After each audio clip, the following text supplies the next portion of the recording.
একাদশ ও দ্বাদশ শ্রেণীর শিক্ষার্থী, তোমরা সবাই কেমন আছো? আশা করি সবাই ভালো আছো।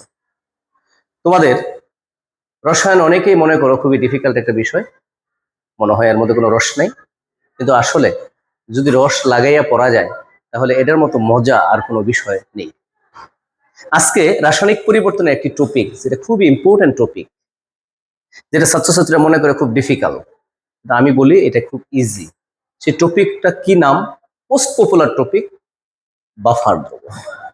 এই টপিক থেকে তোমাদের ইন্টারনাল পরীক্ষায়, এক্সটার্নাল পরীক্ষা, ইভেন দো অ্যাডমিশন টেস্টে কোশ্চেন হবেই হবে।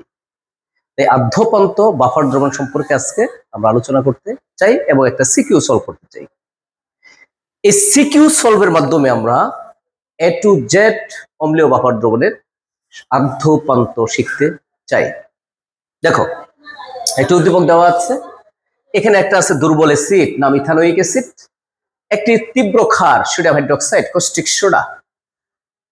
আমরা জানি একটি বাফার দ্রবণ তৈরি করার জন্য দুইটা জিনিস দরকার, একটা হলো দুর্বল ক্ষার, দুর্বল অ্যাসিড এবং এই অ্যাসিডের তীব্র ক্ষারের লবণ।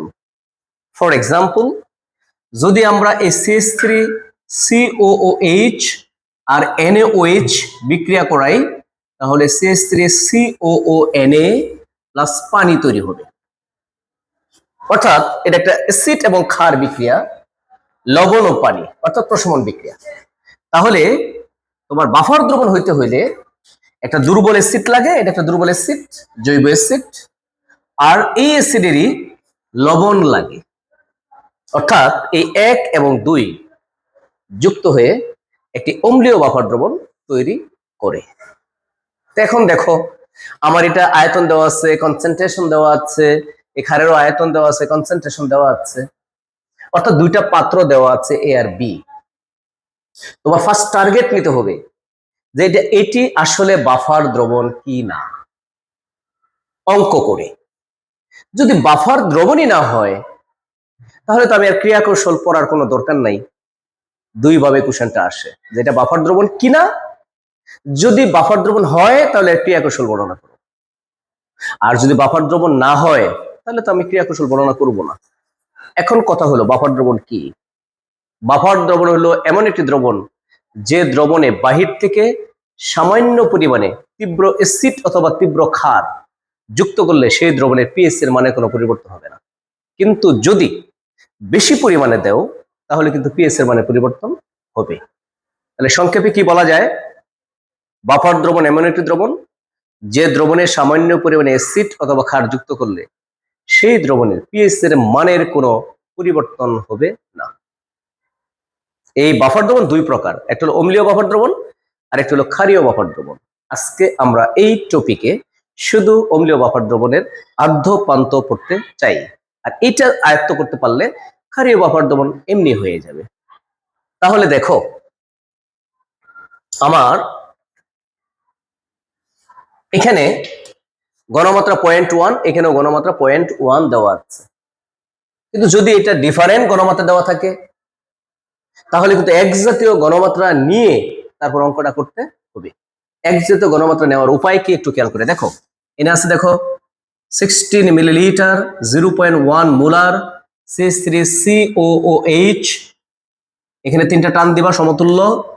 এখানে 16 মিলিলিটারের সাথে 0.1 মোলার এটা নিয়ে আসবে, আর এখানে যেহেতু 0.1 এদিকে নিয়ে চলে গেছো গুণ করে, তাহলে মনে মনে 1 রইল, 1 মোলার CH3COOH দ্রবণ, দুইটা টান। এখানে দেখো এর গুণ করো 1.6 millilitre 1 molar CH3COOH।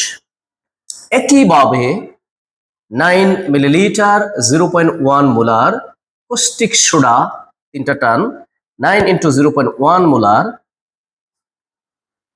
1 molar NaOH দ্রবণ। এখানে 9 মিলিলিটার 1 মোলার NaOH দ্রবণ। তুমি দেখো এই কাজটুকু কেন করলাম? একই ধরনের ঘনমাত্রা নেওয়ার জন্য। তুমি বলবে স্যার একই মাত্র ঘনমাত্রা তো দেওয়াই আছে, কিন্তু এটাতে দেওয়া আছে, যদি ডিফারেন্ট দেওয়া থাকে তখন তোমার এই প্রসিডিউরে এক জাতীয় ঘনমাত্রা আগে নিতে হবে। কিছুই করি নাই, জাস্ট এই কনসেন্ট্রেশনটাকে এই আয়তনের সাথে গুণ করে দিয়েছি, মনে মনে 1 মোলার 1 মোলার রয়েছে, অর্থাৎ দুইটার মধ্যে দেখো এখন 1 মোলার ঘনমাত্রা আছে। এখন একই জাতীয় ঘনমাত্রা নেওয়ার পর তুমি এই অ্যাসিড এবং ক্ষারকের সাথে বিক্রিয়া করবে, অর্থাৎ রিলেশন ডেভেলপ করাবে। তাহলে NaOH, আমরা জানি অ্যাসিড ক্ষারক বিক্রিয়া করে লবণ ও পানি উৎপন্ন করে।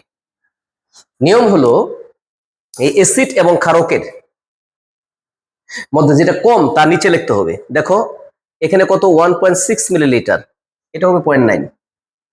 দেখো এটা 1.6 মিলিলিটার আর 0.9 মিলিলিটার কি ক্ষার, তাহলে কে কম? এই 0.9 মিলিলিটার ক্ষার কিন্তু কম। তাহলে এই ক্ষারের নিচে লেখো 0.9 মিলিলিটার, তাহলে এটাও হবে কত? 0.9 মিলিলিটার। তাহলে এটাও হবে কত? 0.9 মিলিলিটার। এটাও কত হবে? 0.9 মিলিলিটার। যেহেতু এর একায়তন একায়তন একায়তন একায়তন, প্রত্যেকটা নিচেই তোমার 0.9 মিলিলিটার করে হলো। অর্থাৎ এই দুইটা বিক্রিয়া করে এই দুইটা জন্ম দিয়েছে, এরা ধ্বংস হয়েছে। তাহলে আমার ক্ষার ধ্বংস হয়েছে 0.9, আমার ছিল কত? 0.9, শেষ, ক্ষার কিন্তু আর নাই। আমার অ্যাসিড ধ্বংস হয়েছে 0.9 মিলিলিটার, আমার অ্যাসিড দিয়েছে 1.6, তাহলে 1.6 অ্যাসিড কিন্তু আমার ছিল, কিন্তু খরচ হয়েছে 0.9, তাহলে আমার অ্যাসিড কিন্তু রয়ে গেল। কতটুকু রইলো? অতিরিক্ত CH3 COOH equal to 1.6 minus 0.9 millilitre, 0.9 millilitre. তাহলে দ্রবণের প্রকৃতিটা কেমন হলো? দ্রবণের প্রকৃতি হবে অম্লীয়। যদি দ্রবণের প্রকৃতি অম্লীয় হয় তাহলে তোমার যে পাত্র এ এবং বি দিয়েছে 100% বাফার দ্রবণ হিসেবে কাজ করবে, এটা প্রমাণ করলাম। উনি যেটা দিয়েছেন এটা একটা বাফার সলিউশন তৈরি করবে। আবার তৈরি কিন্তু নাও করতে পারতো। তোমার যদি এখানে ক্ষার বেশি থাকতো, এখানে ক্ষার, তাহলে কিন্তু দ্রবণটি ক্ষারীয় হয়ে যেত, তখন কিন্তু এটা বাফার দ্রবণ হিসেবে কাজ করতো না। ভেরি ভেরি ইম্পর্টেন্ট, 25 সালেও এরকম সৃজনশীল এসেছে। আমি আবারও বলতেছি, দ্রবণে যেহেতু অতিরিক্ত CH3COH রয়েছে, সেহেতু ইহা অম্লীয় বাফার দ্রবণ রূপে কাজ করবে। কিন্তু এইখানে যদি আমাদের ক্ষার থাকতো NaOH অতিরিক্ত, তাহলে কিন্তু দ্রবণটি ক্ষারীয় হয়ে যেত, কিন্তু ইহা কিন্তু বাফার দ্রবণ রূপে ক্রিয়া করত না। তাহলে এখন দেখো অ্যাসিড কতটুকু রইল?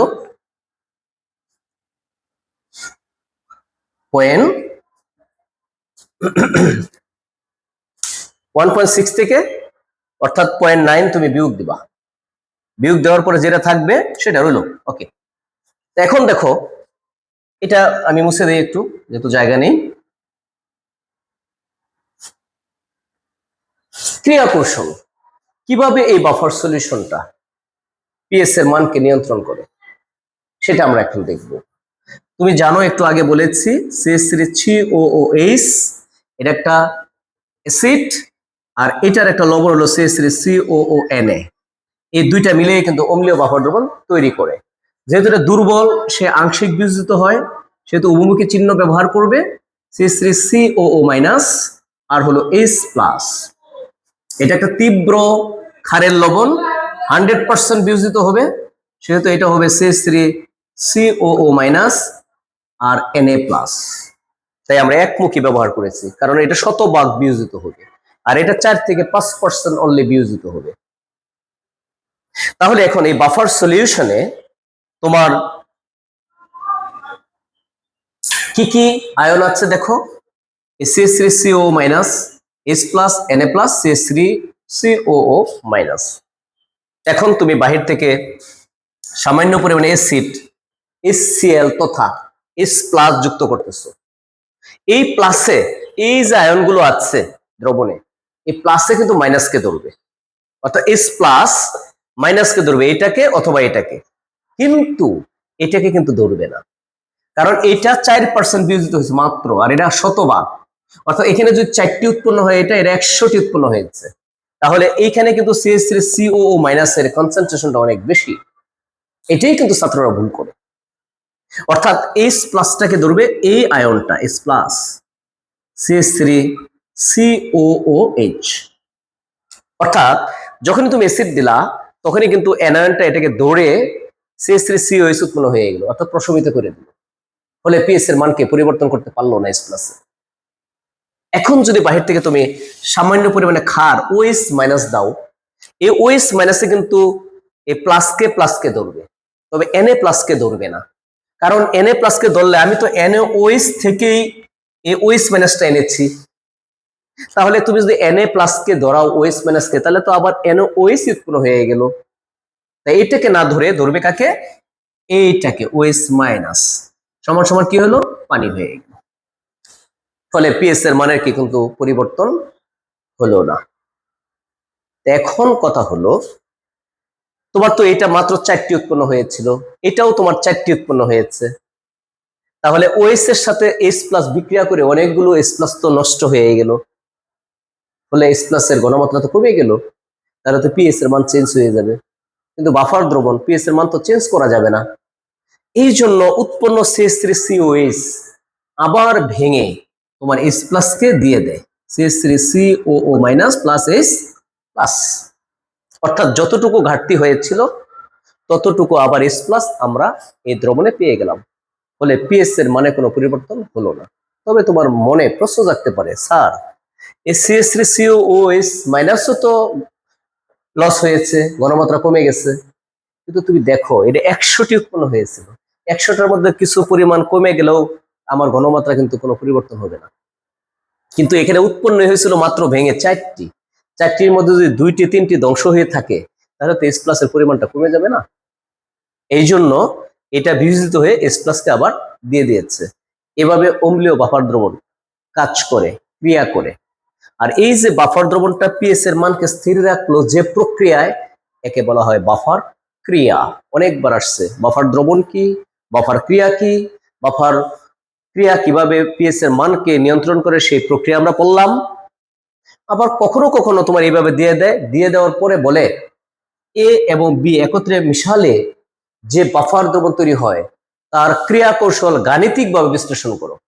আমি প্রথম থেকে এই পর্যন্ত যতটুকু করলাম এটা কিন্তু গাণিতিকভাবে বিশ্লেষণ করেছি। আগে গণিত করেছি যেটা একটা বাফার দ্রবণ, এরপরে আমি ক্রিয়া কৌশল করেছি। আশা করি এই বাফার দ্রবণের ক্রিয়া কৌশল এই পর্যন্ত বুঝতে পেরেছ। এই বছর পরীক্ষায় এটা আসতে পারে, যদি এই বছর না আসে, যারা যারা এসএসসি পরীক্ষাতে ভর্তি হবে অথবা যারা ফার্স্ট ইয়ারে আছো, তোমাদের কিন্তু ফাইনালে অবশ্যই থাকবে। আশা করি এই বাফার দ্রবণ, অম্লীয় বাফার দ্রবণ তোমরা বুঝতে পেরেছ। এখন এখান থেকে দেখো আরেকটি কোশ্চেন, খুব ইজি কোশ্চেন, একই সাথে একই ধরনের একই ফেনোমিনাল, যে এ এবং বি পাত্র দুটো একত্রে মিশালা পিএস এর মান বের করো। আমরা জানি বাফার দ্রবণের পিএস গণনার সমীকরণ হলো পিএস ইকুয়াল টু পিকেএ প্লাস লবণ বাই অ্যাসিড মাইনাস লগ কে এ, এটাকে ভেঙে আবার লিখতে পারি আমরা প্লাস লবণ। ওই ইতিপূর্বে একটু আগে ক্যালকুলেশন করেছিলাম, তোমরা দেখেছিলে, সেখানে কিন্তু লবণ উৎপন্ন হয়েছিল 0.9, ডান পাশে দেখবা নিচে লিখেছি 0.9, তাহলে এটা ঘনমাত্রা কত? 0.9। আর অ্যাসিড যতটুকু অবশিষ্ট আমি বিয়োগ করে যে মানটা লিখি নাই সেই মানটা এখানে বসাবা। আর কে এর মান এখানে দেওয়া আছে minus log 1.8 into 10 to the power minus 5 plus log 0.9 by ওই যে অ্যাসিড যেটা রয়েছে, ঠিক ক্যালকুলেশন করবা, আনসার হয়ে যাবে। অর্থাৎ এটা যদি ভালো করে প্রসিডিউর মেনটেন করে তুমি করতে পারো, 100% এরকম তুমি এমসিকিউ সিকিউ তুমি পাবে। আমি আবারও বলতেছি, এটা হলো অম্লীয় বাফার দ্রবণের পিএইচ গণনার সমীকরণ। এর আরেকটি নাম আছে, সেটা হলো হেন্ডারসন-হ্যাসেলবাখ সমীকরণ। অর্থাৎ হেন্ডারসন-হ্যাসেলবাখ বিজ্ঞানী এই সমীকরণটা এস্টাবলিশ করেছেন, এই জন্য তার নাম অনুযায়ী একে বলা হেন্ডারসন-হ্যাসেলবাখ সমীকরণ। এটাও অবজেক্টিভে তোমাদের আসে, এমসিকিউ এডমিশনে আসে। তাহলে pK equal to minus log K, log লবণ বাই অ্যাসিড, অর্থাৎ লবণের ঘনমাত্রা বাই অ্যাসিডের ঘনমাত্রা। আমি কিন্তু মুছে ফেলেছি, সেখানে কিন্তু তুমি দেখেছিলে লবণের নিচে আমি 0.9 মিলিমিটার লিখেছিলাম। আর অ্যাসিড যেটা অবশিষ্ট থাকবে সেটা কিন্তু এনে বসাইতে হবে, যেটা তোমার খরচ হয়ে গেছে, লস হয়ে গেছে, সেটা তো আর আমি পাবো না। যেটা অবশিষ্ট থাকবে অ্যাসিড, সেই অ্যাসিডের আয়তন মানে ঘনমাত্রা এখানে বসাবে। তবে তোমরা মনে প্রশ্ন রাখতে পারে যে স্যার আপনি তো 0.9 মিলিলিটার লিখছিলেন, অ্যাসিডের পরিমাণটা একক হচ্ছে মিলিলিটার, কিন্তু আপনার জন্য ঘনমাত্রা একক হলো মোলার। কিন্তু তুমি দেখেছো আমি এক জাতীয় ঘনমাত্রা নিয়েছিলাম 1 মোলার, অ্যাসিডেরও 1 মোলার, পানির 1 মোলার, লবণের 1 মোলার, ক্ষারকের 1 মোলার ছিল। তাহলে আমি 0.9 কে যদি এই 0.9 মিলিলিটার 1 মোলার এরকম ছিল, এখন যদি আমি একে মোলারে ট্রান্সফার করতে চাই তাহলে 0.9 কে তুমি 1 দ্বারা গুণ করো, তাহলে মোলার হয়ে গেল। অর্থাৎ আমি কিন্তু 0.9 মোলারই বসাইছি এখানে, মিলিলিটার কিন্তু না। এই নিয়মের অনেকগুলো মিনিমাম 16-17টা সৃজনশীল তোমাদের টেক্সট বইয়ের পিছনে আছে, সেম প্যাটার্নের একটি আসবে, তুমি ভালো করে করে নিবে। এর মধ্যে আরেকটি ম্যাথমেটিক্যাল প্রবলেম তোমাদের প্রায়ই আসে, সেটা হলো এ পাত্রের দ্রবণের পিএইচ নির্ণয় করে দাও। এটা কিন্তু একটা দুর্বল অ্যাসিড। দুর্বল অ্যাসিডের পিএইচ নির্ণয় করার জন্য অসওয়াল্ড একটা সূত্র দিয়েছেন। অসওয়াল্ড নাম হলো অসওয়াল্ডের লঘুকরণ সূত্র। সেটা কি? CH3COOH দুর্বল বলে ইহা আংশিক বিয়োজিত হবে, তাই এর ক্ষেত্রে H+ এর ঘনমাত্রাটা হবে সি আলফা। কে বলতেছে? বিজ্ঞানী ওসওয়াল্ড। যে দুর্বল সকল অ্যাসিডের জন্য অথবা ক্ষারকের জন্য তোমার হাইড্রোজেন আয়ন অথবা হাইড্রোক্সাইড আয়নের ঘনমাত্রাটা হবে সি আলফা। তবে আমি ক্ষারকের ক্ষেত্রে যাচ্ছি না, আজ আমি অ্যাসিডে আছি। দুর্বল অ্যাসিডের ক্ষেত্রে ঘনমাত্রা হবে সি আলফা। আর আমরা আলফা ইকুয়াল টু জানি root over K A by C. এটা একটা সূত্র, alpha equal to root over K A by C. এই সূত্রটা কোথা থেকে পেয়েছ? ওসওয়াল্ডের লঘুকরণ সূত্র থেকে। Alpha equal to root over K A by C. তাহলে তুমি দেখো সি দেওয়া আছে কত 0.1, কে দেওয়া আছে কত 1.8 ইন্টু 10⁻⁵। এটা পেয়ে গেলাম। তাই আমরা জানি pH equal to minus log hydrogen আয়নের ঘনমাত্রা। এখন তুমি এই মানটা এখানে বসাই দিবা, আনসার হয়ে যাবে। আমরা জানি পিএইচ এবং পিওএস এর কোনো একক নেই। এখন মোস্ট পপুলার একটা এক্সাম্পল, মানুষের রক্ত একটি বাফার দ্রবণ। এই তারিখে এই কোশ্চেনটা খ নম্বরে আসবে। মানুষের রক্ত এক ধরনের বাফার দ্রবণ, মোস্ট পপুলার। অর্থাৎ দেখো, আমরা যখন খাবার খাই, অ্যাসিডিক খাবার খাই, আমার রক্তের পিএইচ 7.4 কিন্তু ফিক্সড থাকে, আসে বিশুদ্ধ রক্তের পিএইচ এর মান কত 7.4। তাহলে দেখো, আমি অ্যাসিড জাতীয় খাবার খাওয়ার পরেও কিন্তু আমার রক্তের পিএইচ এর মান 7.4 স্থির থাকে। আবার ক্ষারীয় খাবারও তুমি খাচ্ছ, ক্ষারীয় খাবার পরেও কিন্তু আমার রক্তের পিএইচ এর মান 7.4 থাকে, ফিক্সড থাকে। তাই আমাদের রক্ত এক ধরনের বাফার দ্রবণ। নেক্সট ক্লাসে রক্ত এক ধরনের বাফার দ্রবণ, সেটা আমরা তোমাদের সাথে আদ্যপান্ত আলোচনা করব। আজকে এই পর্যন্তই। সবাই ভালো থাকবে। আমার এই ক্লাসটি যদি ভালো লেগে থাকে, তোমরা অবশ্যই কমেন্ট করবে, লাইক করবে, শেয়ার করবে, যাতে আমি আরো ভালো ভালো ক্লাস দেওয়ার জন্য ইন্সপায়ার হই। সবাই ভালো থাকবে, দোয়া করি সবার মঙ্গল কামনায়। খোদা হাফেজ।